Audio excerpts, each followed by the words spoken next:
good morning, or possibly good jungling. Jungling? It is so humid this morning. Oh, I see. I thought you were talking about the jungle animals.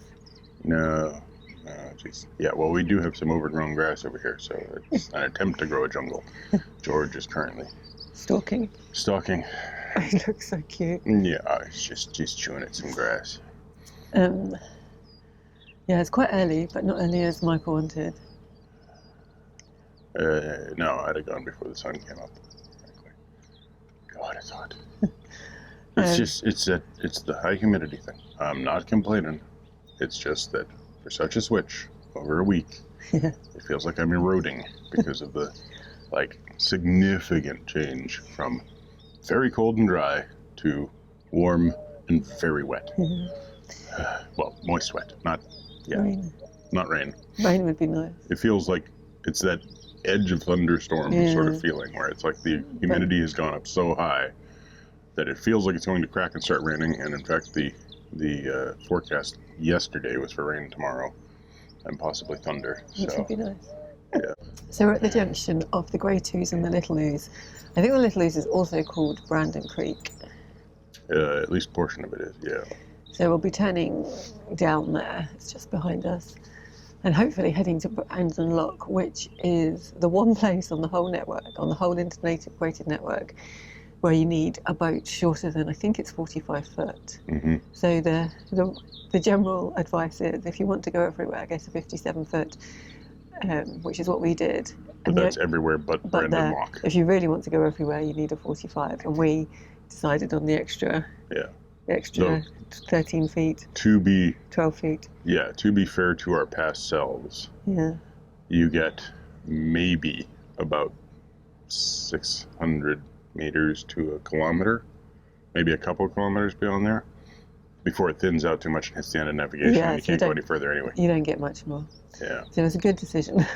Yeah. So it's like 4 years of all that extra room to sacrifice one, half mile versus having killed each other like several years ago. And oh, come on. We live in a 57 foot boat. I think we could probably live in a 45. For how long? 4 years. Wow. Okay, well, you're overestimating me. I'm not that bad. There's times in the 57 foot where Michael. What? Where's he going? He's just back. He's going to get on their boat. No, he's not. You're coming back over here. You didn't poop again or anything. We'll rewind the video to check, won't we? Yes. Trustworthy he is not. Wow. So I've just found out that extra 10 feet makes all the difference. Yeah. Yeah. I mean, if you think about it, there's that 10 feet's important. All right. I don't. Yeah. I mean, when we originally were looking for a boat, I did kind of go, oh yeah, could we do 45? Because it's a lot cheaper, right? The boat's a lot cheaper, maintenance is cheaper, So it was like, yeah, we could potentially go for like a 45. I think we looked at a 50. Yeah, and went no. That was the thing. It was, I was like, this is unrealistic. 45 feet is a perfect boat for like a vacation for two people. Or for one person to live in. Or one person to live in, yeah. But for two people to live in continuously. And work. With a dog, I think you need that extra 10 feet. Yeah. Yeah. If we weren't working, it would be easier. But... Well, yeah, that's true. All right, let's get going. We're going to get going. On our 57 foot boat. Yes, which is 12 feet too long to get to the end of this one. But we're going to get close to it. Now, there is one issue, which is, and I've had satellite photos of it. I've had descriptions of it. I need to go back and review both of them before we get there, but it's like 10 miles or more away. Right. But at Brandon Lock itself, just outside Brandon Lock, there's a significant shoal, and you have to get past that shoal in order to turn. Also, for people watching on the video, when I don't turn towards the lock, but in fact turn towards the weir, it's okay. That's the goal. Yeah, the place to turn a boat is at or before the weir. So, yeah, had some emails from a local fellow, Simon, very helpful, and multiple photographs, and oh really? I think I have an idea. Yeah, like a Google Map sort of clips with like annotations. Oh, So that's really yeah, I'm nice. pretty solid as to exactly what's going on.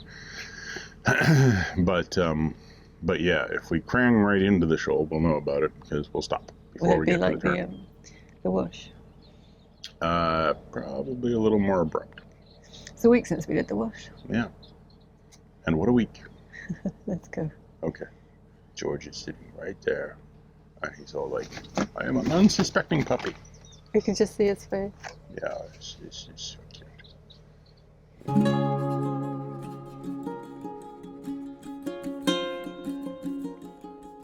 At the end of the last cruise, we actually turned the boat around, so at the moment we're pointing back towards Denver.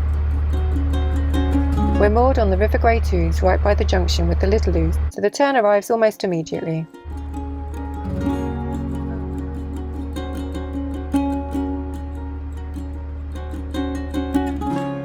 The Ship Inn is right on the corner of the two rivers, and at the moment it's closed for renovations. It'll be a really great stop once it's back open again.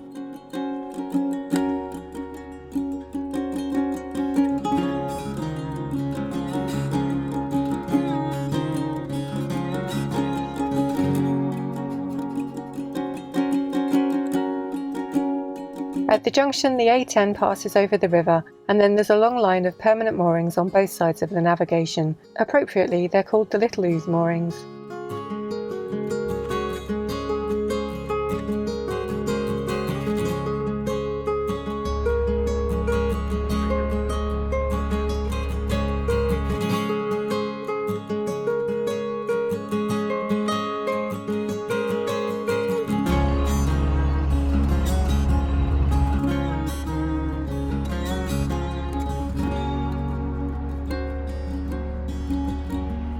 There's a wet dock here, and they do narrowboat painting, something we need to think about very soon. They also have some day boats for hire, and they sell diesel.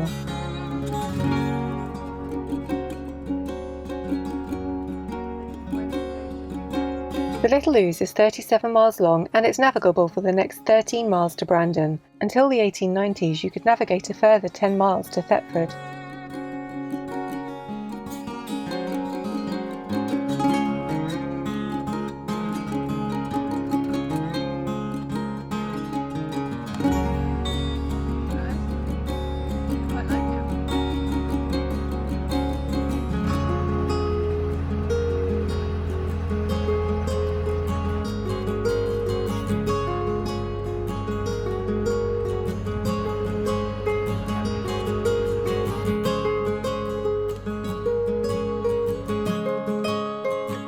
I wonder how long this poor fellow's been sitting here.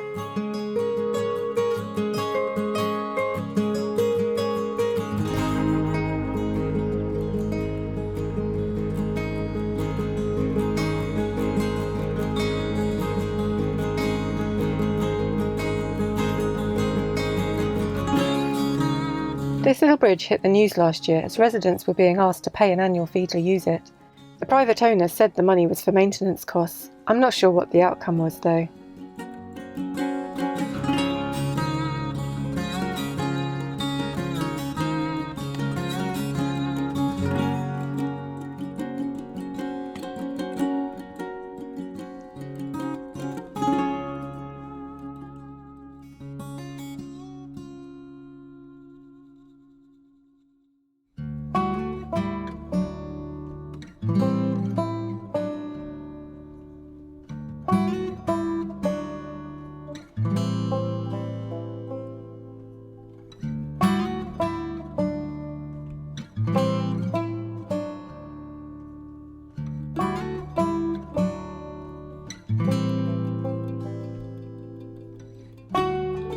At the hamlet of Little Ouse, there's lots more private moorings.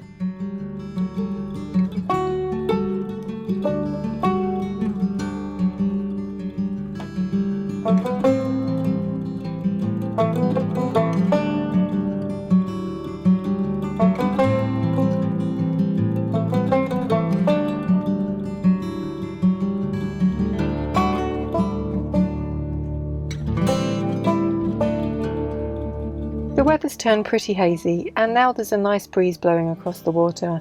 The grey skies don't detract too much from the beauty of this waterway.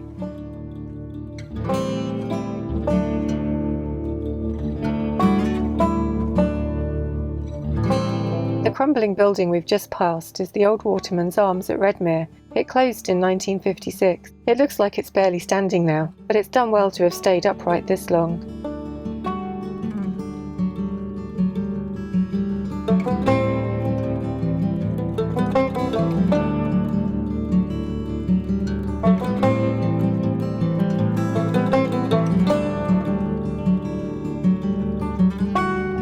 This sturdy-looking bridge is Redmere Bridge, used only by local farmers, I think.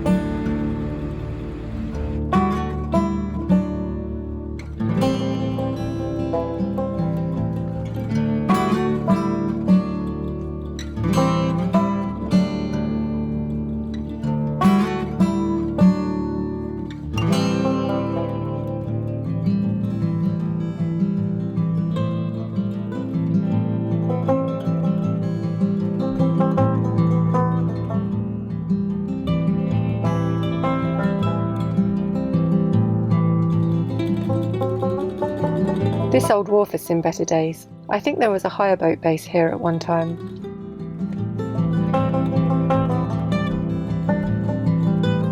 It's cygnet season, and it's so lovely to see such a large brood.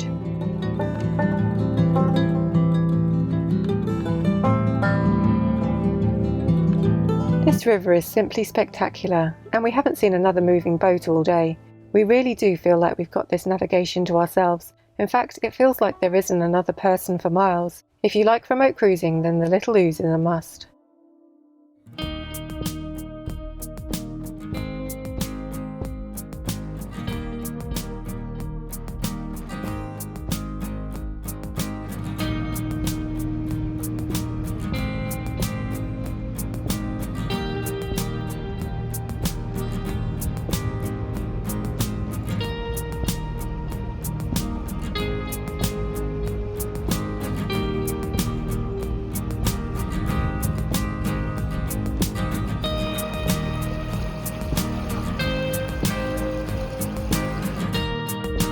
Here Michael spots 3 huge satellite dishes in the distance, and after a bit of googling we work out that they're a RAF felt well.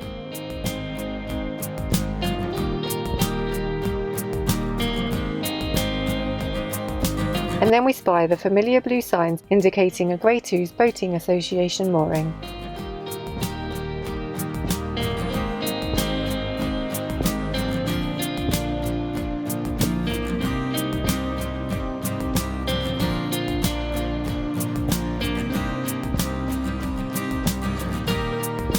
This is me telling Michael all about RAF felt well.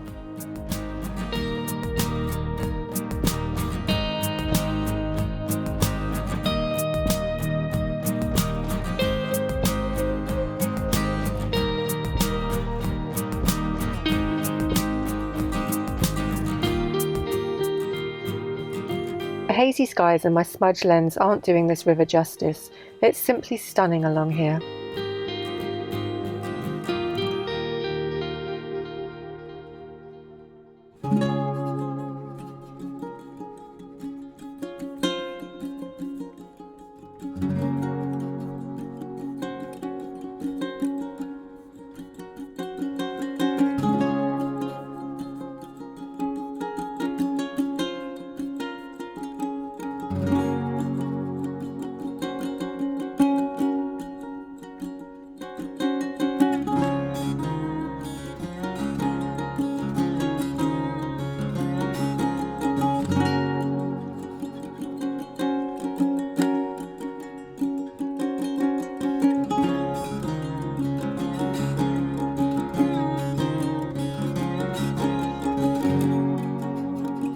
In the River Wissey vlogs I mentioned that we crossed the cut-off channel that's used to drain excess water from the Wissey Lark and Little Ouse, and here we're about to cross that same channel.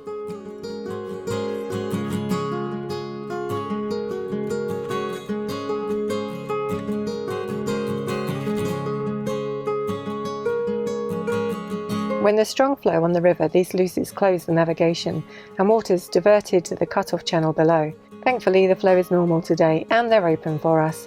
Although, if there had been a strong stream warning, we obviously wouldn't have set out for the cruise.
At the railway bridge there's a useful sign telling you which way to navigate. Unfortunately it's been twisted round so you can't actually read it as you approach, although by the looks of the sign both sides would have been okay.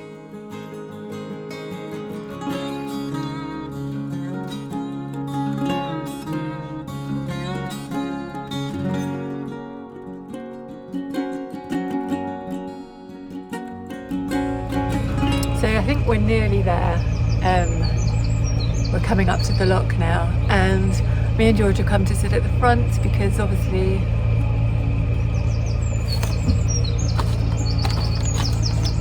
paddleboarders. Me and George have come to sit at the front because we've been told it's really shallow. We've come to sit at the front because we've been told it's really shallow. We're So about 2,000 feet from the lock. there's a dog paddleboarding. Sorry, there's a dog paddleboarding, it's really cute. Anyway, George and I have come to sit at the front so that we can help out if need be and see where the shallow patches are.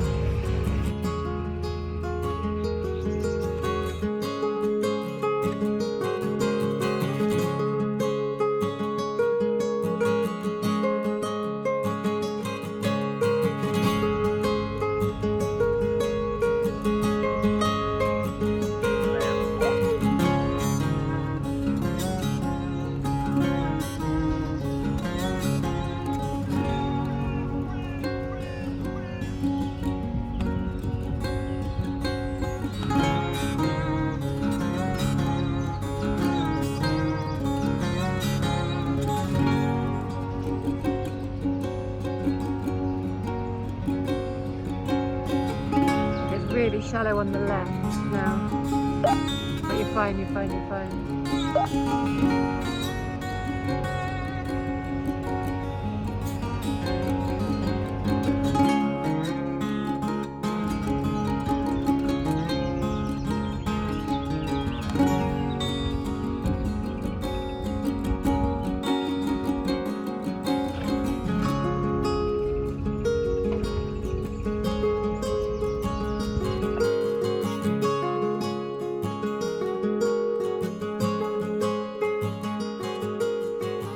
Right, so that's us on the Brandon Lock 48-hour mooring. Well, yeah, not on the lock. The lock mooring's over there. But yeah, we're on the lock landing. Well, not on the, we're not even on the lock landing. We're on the Brandon Lock 48-hour mooring, which is exactly what I you said the first time. Yeah. There's a sign up and everything. It's like, I'm definitely correct here. So, which is our 32nd or 3rd seal for propeller location. It's up there, yeah, definitely. High five. High five. So that's the end of the Little Ouse. It's not actually the end of the Little Ouse. There is the lock itself. When you go through that lock, there's only a couple hundred meters more that's considered navigable by the EA, and then beyond that you can only do like canoes and inflatable boats and stuff. So we're going to walk down there because I think Brandon's that way. Yeah. It's kind of funny. The lock is really there primarily for flood control, I think, more than any form of navigation. But it has to be maintained. So, yeah, the EA did put up a warning of shoaling, which is, deposits of earth under the water, and they weren't kidding. Because you can see it there. How did we miss that? It's right over there. How did we miss that? Well, we were over top of it, except we're slightly to the right of it. We just, yeah. Joe earlier was like, how did we make it through there if it's that shallow? Was that luck or was that skill? And I'm like, no, that was luck. Because the advice we got was, if you hit the shoal, just back up till you can find the path through. Yeah. So the whole time I was like scanning. I'm waiting to hit. And now, standing here, it's fairly obvious that the path through is on the side where the visitor mooring is. Like, if you're on the south side coming through here, you'll be fine at the moment. The shoaling is on sort of 2/3 of the way to the north end. Then there is more over... Thanks, George. There's more over towards the lock entrance itself, so where the two split. Yeah. And we don't go to the lock entrance, we go towards the weir to turn. There's a considerable amount that's dropped there. And just to make life even more fun, the workmen are sending an awful lot of water through the... Yeah, although that actually helped me. Oh, did it? Yeah. I suppose it didn't look fun. Oh, I suppose, yeah, because the way you turned into it, it turned you. It turned me, so I didn't have to use the engine so much, which is good, because I'm only 4 or 5 feet shorter than the distance between the two posts and beams on each side. And on the nose end, I ended up having to take the back end. We had this diagram that said, just turn like this and do a kind of clockwise rotation. But if I went clockwise, then the deepest part of us would have been going over the shallowest part of the boat. So, the shallowest part of the water. So I went the other way and rotated, which meant I put my engine and me near the trees. Oh, yeah. So now I had to worry about the trees. I didn't even see the trees. So yeah, and then I just let the current bring the nose over, and I was just kind of like, well, hopefully that's shallow enough. So we have this system where, because it's hard to walkie-talkie, and before we had the walkie-talkies, I hold up a number of fingers which shows the number of feet from the bow to the bank. So I was busy doing that. I don't think you ever got closer than 1 foot. No, but we went 5, 4, 3, 2, 1. And sometimes it moves really quickly. Sometimes it's like 5, 5, 2. You got to 1, and then you disappeared while I was turning the other way because we'd gotten under 1. Well, so she was bracing for impact. I thought we might tap, so I didn't want to be standing up. I just wanted to bend down. Yeah. Well, then I come up and I'm like, where'd the distance go? Now I don't know where I am. And then we clear the corner. Yeah, because we cleared it, and I was like, 1. Okay, now it's just 3. You've got all the distance in the world. Yeah. And I'm like, now I need depth. How deep are we? And it was all fine. Yeah. So we well, it wasn't really actually like it's kind of fun. We came over. And then as I brought the back over, because right underneath me at the engine's basically the deepest point.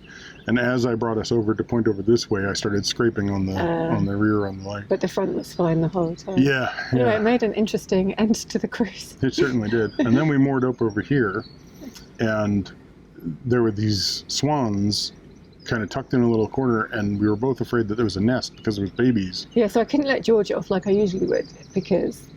He would. Oh, he'd probably be savaged by swans. Yeah, he'd ignore them, but I just didn't want to risk anything, so I couldn't get him off. Yeah, so he was making it really hard for me to moor up. Yeah, and you tied on at the front and started pulling, and I'm on the back, trying to get the rope around, but I knew I needed to leave it loose. But every time I tried to loosen it, we'd shoot sideways a bit again, and I'd have to keep pulling to try and get back in closer to the shore so I could think about getting off to help you. But then and every time I did that, the male swan would be like, I'll kill you. So they left with their babies, which is sad because I didn't want to move them. But yeah, it wasn't their nest. I think they were just feeding. No, it's just a little feeding area. As they went past, I was like, I'm sorry, and I'm chucking food at them, but I didn't have it. Yeah. But we're in now. And we're moored up, and it's a 40-hour mooring, and I think we're going to take advantage of most of that. I really like a day off. Yeah, and it's also scheduled to rain tomorrow.